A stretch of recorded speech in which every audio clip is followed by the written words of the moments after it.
പ്രിയപ്പെട്ടവരെ, അടുത്തതായി ഇശൽ നിലാവിൽ പുള്ളിപ്പുലിയെക്കുറിച്ചിട്ടുള്ള ഒരു രചനയാണ്. അത് എൻ്റെ പുറത്തിറങ്ങാത്ത രചനകളിൽ ഒന്നാണ്.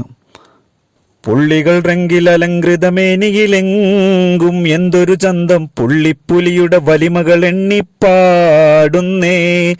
പുള്ളിയെ കാണുവാനേറെ പ്രയാസമതെല്ലാ കാട്ടിലും നോട്ടം കിട്ടുകയില്ലെന്നെല്ലരിലും അറിവാണിന്നേ. ഉള്ളില് വമ്പൻ സൂത്രക്കാരൻ എന്നൊരു ഖ്യാതി നിറഞ്ഞല്ലോ, ഉന്നുവൻ സുന്ദരൻ ചിത്തിര പദവിയിൽ സൃഷ്ടികളില്ല ജപാണല്ലോ. ഉഷിര് നിറഞ്ഞൊരു പോരാളി മികവേട്ട നടത്തുന്നോനല്ലോ, ഉണരുമി ശൗര്യവും കൃത്യത വനമില് മറ്റൊരു മാർജരിലില്ലല്ലോ. ഓടും അതിവേഗമേ ചേരും ഓടാനതു പാകം ശരീരം, കേറും മരമേതിലും താരം, കണ്ണും മുഖം കാണുകിൽ ക്രൂരം. ക്രൂരമഭാവമിൽ വേട്ട നടത്തുവാൻ കൂർത്ത കടാരയ വെല്ലും, പല്ല് നഖം ഇരയെ പിടികൂടുവാനുണ്ടല്ലോ.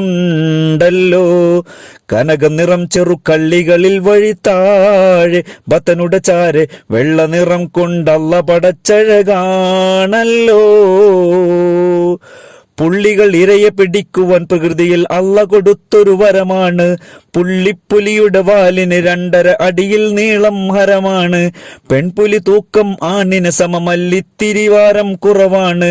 പുള്ളിമൻ പക്ഷികൾ പന്നി കുരങ്ങുകൾ കാട്ടുപോത്തും ഇവൻ ഇരയാണ്. വെള്ളം ഒരു തുള്ളിയുമില്ലാതേറെ ദിനം കൂടുമേ അല്ലോ, വീരെന്ന മിറിൻ പിറവി അതു 4 ഗണം കുട്ടികളല്ലോ. സസ്തനികൾ ഇവർ വർഷമേ പിന്നിടും നേരം വേട്ട തുടങ്ങിടും, ശബ്ദമിൽ ഗർജനം മുരളലും പുലിയിൽ കേൾക്കില്ല. സംഭവമാണ് ഇവൻ ആയുസ് കേൾക്കണം 5-ൽ 5 പെരുക്കുന്നു, ഉത്തരം ഇവനുടെ എണ്ണം തുച്ഛമിലാണല്ലോ. പുള്ളികൾ റെങ്കിലലങ്കൃതമേനിയിലെങ്കും എന്തൊരു ചന്തം, പുള്ളിപ്പുലിയുടെ വലിമകൾ എണ്ണിപ്പാടുന്നേ.